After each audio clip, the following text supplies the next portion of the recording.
Good morning. मैं लोकेश चौधरी, आप सबका श्री श्याम एजुकेशन ग्रुप की ऑनलाइन क्लासेज में आप सबका हार्दिक अभिनंदन है। बीएससी पार्ट थर्ड में यूनिट फर्स्ट चल रही है।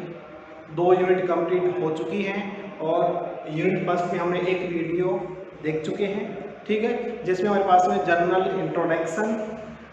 यूनिट का नाम है HSAB theory, hard soft acid base. Hard यानी कठोर, सॉफ्ट यानी मृदु, अम्ल क्षार। ठीक है, सबसे पहले हमने इसमें देख लिया था, उस वीडियो में हमारे पास में हो चुका था कि हमारे पास में किसी भी सेंट्रल मेटल आयन और लिगेंड के मध्य स्टेबिलिटी होती है, उस स्टेबिलिटी को हम लुईस अम्ल क्षार सिद्धांत के आधार पर व्याख्या नहीं कर सकते। उसके बाद में 1958 में 3 वैज्ञानिक आए थे जिन्होंने समूह में इसके ऊपर कार्य किया, आर्लैंड, चैट एंड डेविस।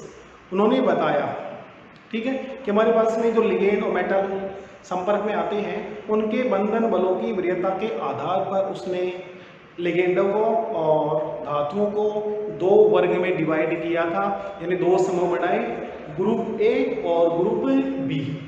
फिर हमने ग्रुप ए का अध्ययन किया था। ग्रुप ए में वे तत्व या वे धातु रखी गई थी, ठीक है, जिनका आकार छोटा हो, यानी जिनका आकार क्या हो, छोटा हो। दूसरा, उनका आवेश घनत्व क्या हो, कम हो, ठीक है, यानी कि उनके ऊपर जो ऑप्शन अवस्था है वो क्या हो, अधिकतम हो। उनकी ध्रुवण क्षमता क्या हो, अधिकतम हो। जिनके संयोजी कोष में रिक्त डी कक्षा क्या हो, अवेलेबल हो। यानी इनके जो एग्जाम्पल आए थे अपने पास में, क्षार धातु के आयन लीना की रब से फरियाद, Li+, Na+, K+, Cgm+, Rb+, Fr+, ठीक है। दूसरा हमारे पास में क्षारीय मृदा धातुओं के आयन, बेरियम+2, मैग्नीशियम+2, कैल्शियम+2, बेरियम+2, रेडियम+2। इसके बाद में हल्के नाभिक वाले तत्व, यानी 3D संक्रमण श्रेणी में जो हल्के एलिमेंट्स हैं, टाइटेनियम+4 है, क्रोमियम+3 है, ठीक है। इसके अलावा वे परमाणु जो उच्चतम ऑक्सीजन अवस्था में रहते हैं, कोबाल्ट 3 है, एल्यूमिनियम+3 है, Sn+4 है। इसके अलावा H+ आयन को भी उसी वर्ग में रखा गया है, ठीक है। ये हमारे पास में वर्ग ए हो गया। अब वर्ग ए के लिगेंड क्या होंगे?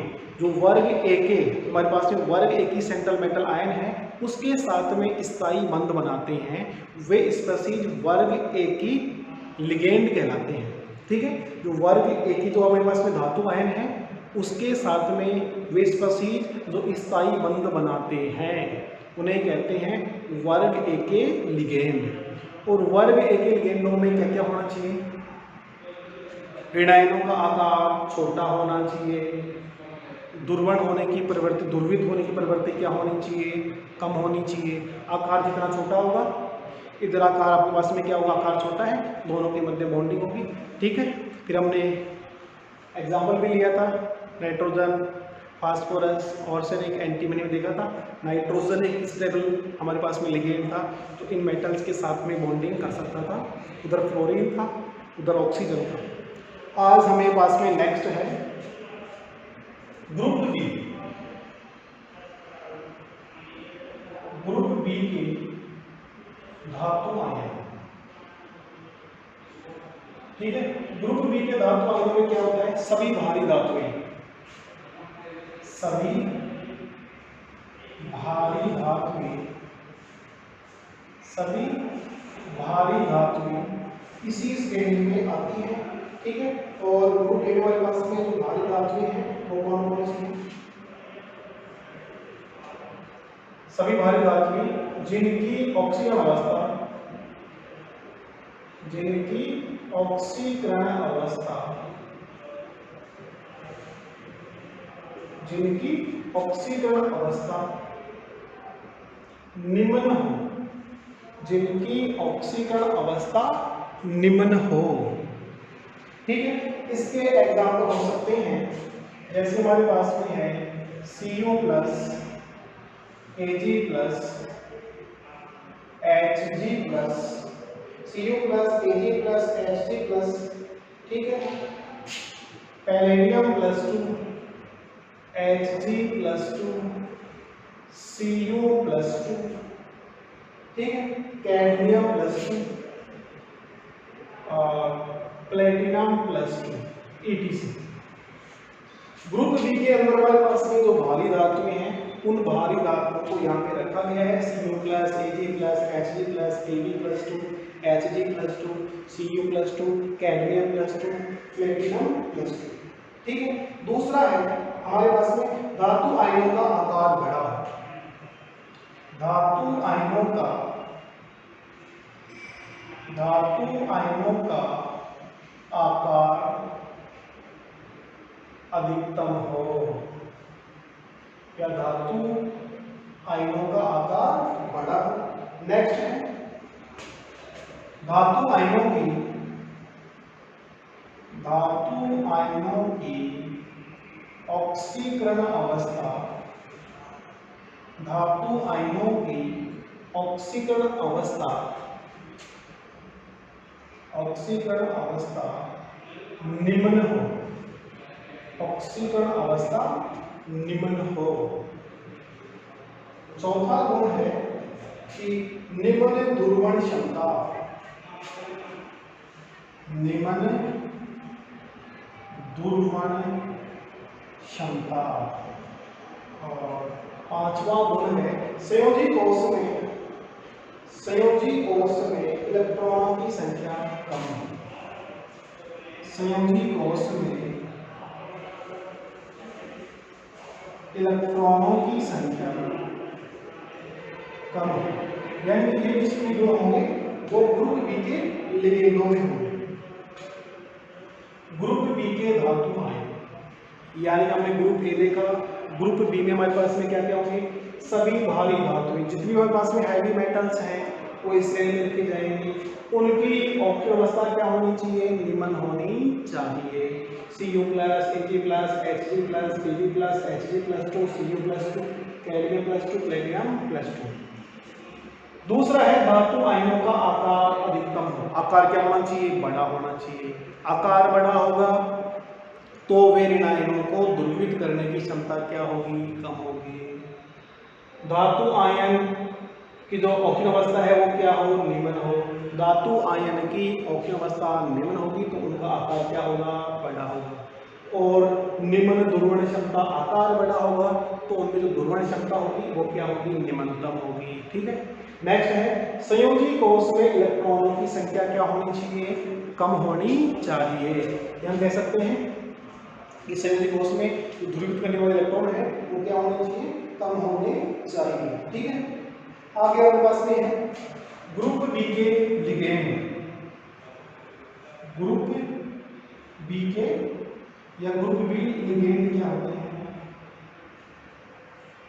वे लिगेंड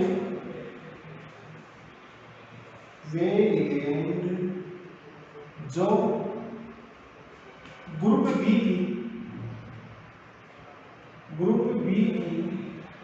धातुओं के साथ, ग्रुप बी की धातुओं के साथ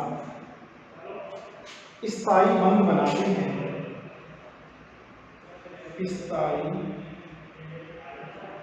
बंध बनाते हैं, स्थायी बंध बनाते हैं। ग्रुप बी के लिगेंड, ग्रुप बी के लिगेंड कहलाते हैं, ग्रुप बी के लिगेंड कहलाते हैं। यानी ग्रुप बी की धातु और ग्रुप बी के लिगेंड है, उनके मध्य में स्टेबिलिटी है वो क्या होनी चाहिए, स्ट्रॉन्ग होनी चाहिए। उसे हम कहते हैं ग्रुप बी के लिगेंड। ठीक है। नेक्स्ट है ग्रुप बी के लिगेंडों में, ग्रुप बी के लिगेंडों में निम्न गुण होने चाहिए। ठीक है। और निम्न गुण कौन से होने चाहिए, पहला है हमारे पास में ऋण आयनों का आकार बड़ा, अधातु या ऋण आयनों का आकार बड़ा हो।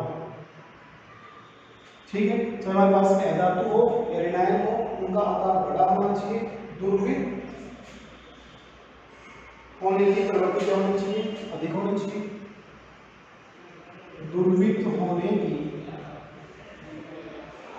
प्रवृत्ति अधिकतम हो, दुर्वित होने की प्रवृत्ति अधिकतम हो। नेक्स्ट हमारे पास में है ऋणायन पर आवेश घनत्व अधिकतम हो, ऋणायन पर आवेश घनत्व अधिकतम हो, आवेश घनत्व अधिकतम हो। चौथा हमारे पास में है, अब समझो ग्रुप बी की हमारे पास में जो ग्रुप बी है, यानी कि हमारे पास में आर्लैंड, चैट एंड डेविस में हमारे पास में सेंट्रल मेटल आयन है, लिगेन है, उनको दो भागों में डिवाइड कर दिया, group A, group B. Group A में कौन कौन से होंगे? ग्रुप ए में वे धातु और लिगेन होंगे जिनकी मध्य स्टेबिलिटी क्या हो, स्ट्रॉन्ग हो, और ग्रुप बी के धातु आयन और ग्रुप बी के लिगेंड वो होंगे जिनके मध्य जो स्टेबिलिटी है वो क्या होनी चाहिए, स्ट्रॉन्ग होनी चाहिए। ठीक है, अब हम ग्रुप बी की बात करते हैं। ठीक है, ग्रुप बी में क्या है, सभी भारी धातु जो भी हमारे पास में हैवी मेटल्स हैं। ठीक है, हैवी मेटल्स में हमारे पास में फॉर एग्जांपल दे रखा है Cu+, Ag+, Hg+, Pb+2, Hg+2, Cu+2, कैडमियम+2 और प्लेटिनम+2। हमें इतने ही एग्जाम्पल यहाँ पे इसमें याद रखने हैं। उसमें हमारे पास में बहुत सारे एग्जाम्पल थे, वहाँ भी बिल्कुल सीधा था, क्षार धातु, क्षारीय मृदा धातु, हल्के संक्रमण तत्व, हल्के संक्रमण तत्व और जिनकी ऑक्सीजन अवस्था उच्चतम हो वो याद रखने थे। अब देखो धातु आयनों का आकार अधिकतम हो, Cu+ का आकार हमारे पास में क्या है, और हमारे पास में scandium, titanium, vanadium, chromium, manganese, ferrous, cobalt, nickel, copper में इस Cu+ का आकार क्या है, सबसे बड़ा है। आकार क्या हो, अधिकतम हो। धातु आयनों की ऑक्सीजन अवस्था क्या हो, निम्न हो। यहाँ पे Cu+ ही है, वहाँ हमारे पास में टाइटेनियम+ को ले सकते हैं। निम्न दुर्बल क्षमता, अब हमारे पास धातु का आकार बड़ा होगा, धातु का आकार बड़ा होगा तो धातु ऋणायन को कम ध्रुवित करेगा। ठीक है, यानी कि ध्रुवित का मतलब ये होता है कोई धनायन ऋणायन के संपर्क में आने पर वह धनायन ऋणायन के आकार में विकृति उत्पन्न कर देता है, उसे हम कहते हैं धनायन की दुर्बल क्षमता। और धनायन का आकार जितना छोटा होता है, धनायन का आकार जितना छोटा होता है उसमें ध्रुवित करने की क्षमता उतनी ही अधिक होती है, उतनी ही अधिक होती है। निम्न ध्रुवण क्षमता होगी, निम्न ध्रुवण क्षमता इसलिए होती है कि हमारे पास में जो भी धातु आयन है उसका आकार बड़ा है, उसका आकार हमारे पास में क्या होगा, आकार बड़ा होगा तो निम्न ध्रुवण क्षमता उसमें पाई जाएगी। संयोजी कोष में इलेक्ट्रॉनों की संख्या क्या होनी चाहिए, कम होनी चाहिए। संयोजी कोष में इलेक्ट्रॉनों की संख्या कम हो। ठीक है, ये हमारे पास में सेंट्रल मेटल आयन के गुण हो गए कि हमारे पास में सेंट्रल मेटल आयन और लिगेंड दोनों कॉम्प्लेक्स बनाते हैं, उनके स्टेबिलिटी की व्याख्या हम करते हैं ग्रुप ए और ग्रुप बी के आधार पर। अब है ग्रुप बी के लिगेंड। वे लिगेंड जो ग्रुप बी की धातुओं के साथ में स्थायी बंध बनाते हैं, दोनों में सेम डेफिनेशन है। वे लिगेंड ग्रुप ए के साथ बनाते हैं, वो ग्रुप ए के लिगेंड हो जाएंगे, जो ग्रुप बी के साथ बनाएंगे ग्रुप बी के लिगेंड कहलाएंगे। ग्रुप बी के लिगेंडों में क्या क्या गुण होने चाहिए, वहाँ भी अधातु थी, यहाँ भी अधातु है। यानी लिगेंडों में मुख्य रूप से क्या होती है, अधातु होती है, क्योंकि अधातु में क्या होता है, ऋणावेश। यानी धातु और अधातु का मतलब ये है वे परमाणु जो इलेक्ट्रॉन त्याग कर धनायन बनाते हैं धातु कहलाते हैं, ये सभी धातु हैं। वे परमाणु जो इलेक्ट्रॉन ग्रहण करके ऋणायन बनाते हैं वो कहलाते हैं अधातु। और हमारे पास जो लिगेंड है उसमें मुख्य रूप से क्या आता है, अधातु। यानी ऋणायनों का आकार बड़ा हो, दुर्वित होने की प्रवृत्ति क्या हो, अधिकतम हो, ऋणायन पर आवेश घनत्व क्या हो, अधिकतम हो।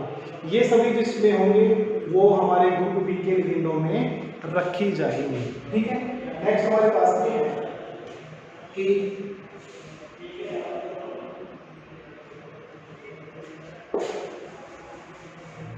ग्रुप बी की या विभिन्न लिगेंडों की ग्रुप बी की धातुओं के साथ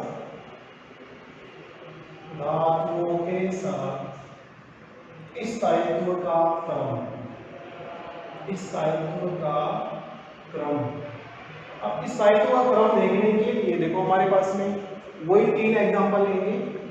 पहला हमने लिया था न्यूजीलैंड, पाकिस्तान, ऑस्ट्रेलिया, सब दिखा दिए, ठीक है।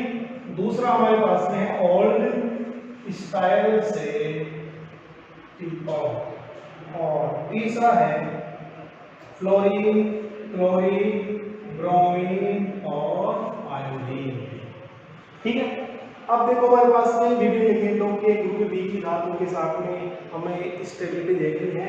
ये 4 लिगेंड हैं। अब देखो लिगेंड क्या होना चाहिए, अधातु ऋणायन का आकार बड़ा होना चाहिए। अब बताओ इन चारों में एक ही वर्ग के तत्व हैं, नाइट्रोजन परिवार है, इस परिवार में सबसे बड़ा कौन है, Sb, ठीक है। अब आकार बड़ा होगा तो ही तो इनके साथ में क्या करेगा, स्टेबिलिटी करेगा, यानी बॉन्डिंग बनाएगा, मजबूत स्ट्रॉन्ग बॉन्ड बनाएगा। तो हम कह सकते हैं सबसे अधिक इसमें है, यानी कि जो एंटीमनी है वो ग्रुप बी की धातुओं के साथ में स्ट्रॉन्ग बॉन्ड का निर्माण करता है।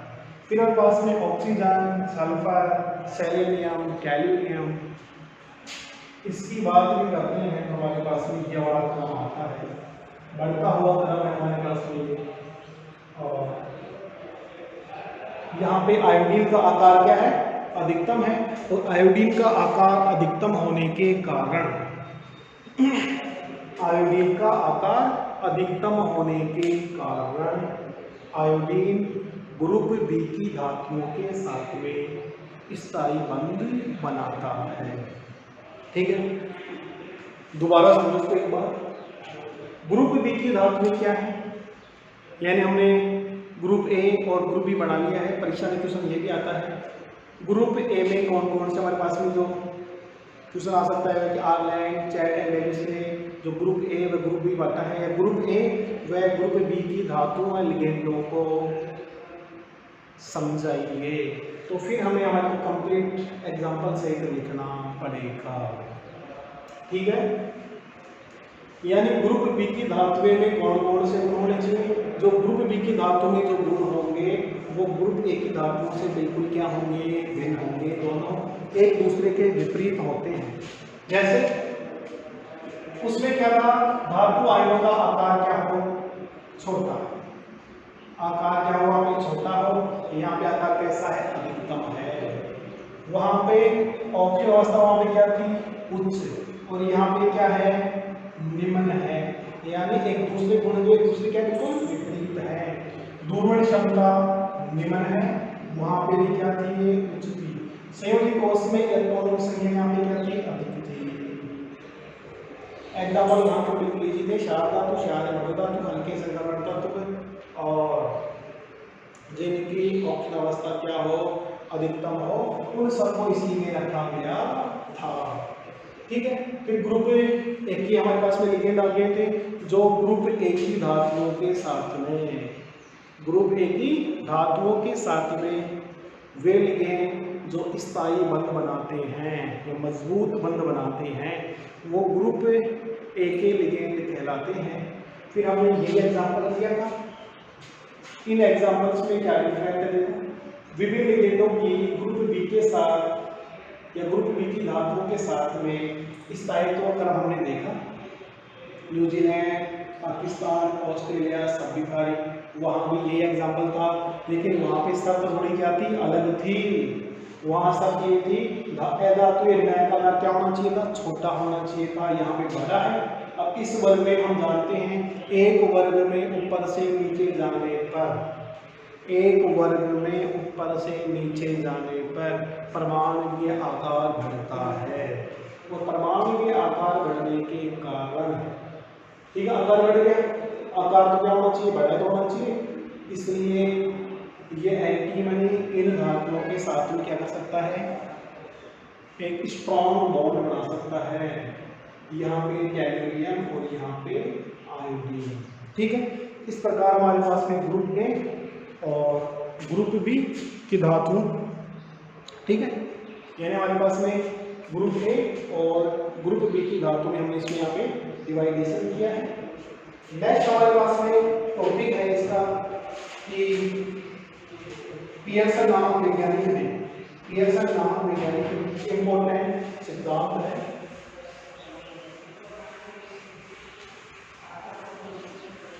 पियर्सन का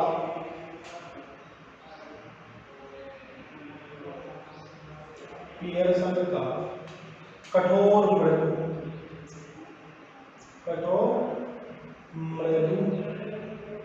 अम्लक्षार सिद्धांत। पियर्सन का कठोर मृदु अम्लक्षार सिद्धांत, और ये वेरी वेरी इंपॉर्टेंट है। पियर्सन का कठोर मृदु अम्लक्षार सिद्धांत। ठीक है, अब देखो इसमें पियर्सन ने 1963 में, पियर्सन ने 1963 के अंदर हमारे पास में जो सेंट्रल मेटल आयन है और जो लिगेंड है उसके मध्य जो बॉन्डिंग होती है, उस बॉन्डिंग के आधार पर हमारे पास में कठोर और मृदु अम्ल है, उनका डिवाइडेशन किया है। ठीक है,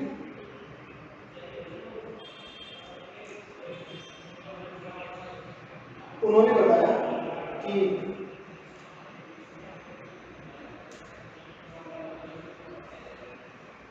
पियर्सन के अनुसार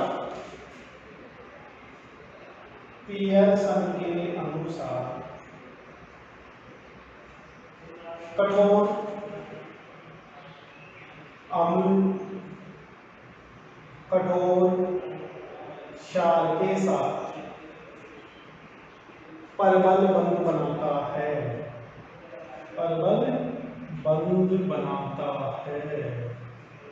कठोर अम्ल कठोर क्षार के साथ और मृदु अम्ल मृदु क्षार के साथ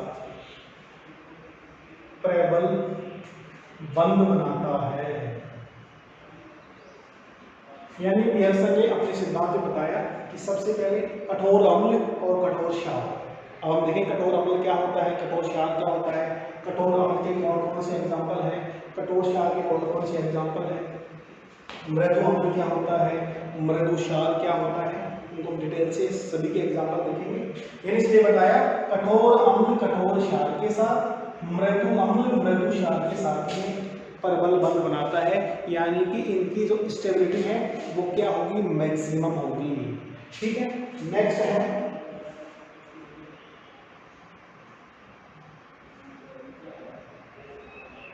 वे धातु, मैंने बताया वे धातु या धनायन, वे धातु या धनायन जो ग्रुप ए में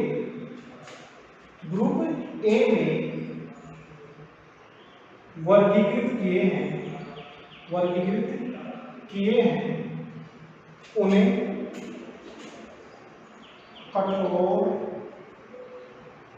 अम्ल की श्रेणी में रखा गया, कठोर अम्ल की श्रेणी में रखा गया। वे धातु बनाए जो ग्रुप ए में वर्गीकृत होते हैं, उन्हें कठोर अम्ल की श्रेणी में रखा गया है। ठीक है, वे लिगेंड जो ग्रुप ए में रखी गई है, ग्रुप ए में वर्गीकृत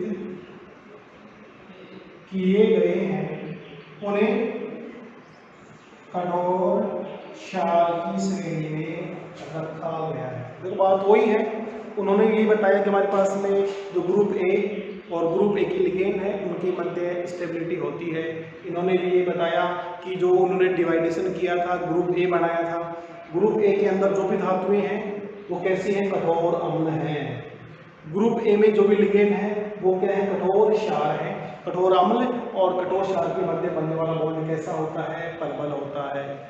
फिर ग्रुप बी, जो हमारे पास में ग्रुप बी है, ग्रुप बी के अंदर जो भी धातुएं, भारी धातुएं थी जिनकी ऑक्सीजन अवस्था निम्न थी, वो मृदु अम्ल की भांति कार्य करते हैं। और ग्रुप बी के अंदर जिन धातुओं के साथ में बॉन्डिंग होती है, जो लिगेंड उनके साथ में बॉन्डिंग बढ़ाते हैं, उन लिगेंडों को उन्होंने क्या कहा, मृदु क्षार। मृदु अम्ल और मृदु क्षार के मध्य जो बॉन्डिंग होती है वो भी क्या होती है, परबल होती है। ठीक है, पियर्सन ने आगे जो बताया उसे हम नेक्स्ट क्लास में डिटेल से पढ़ेंगे। ठीक है, आज के लिए पर्याप्त है। धन्यवाद।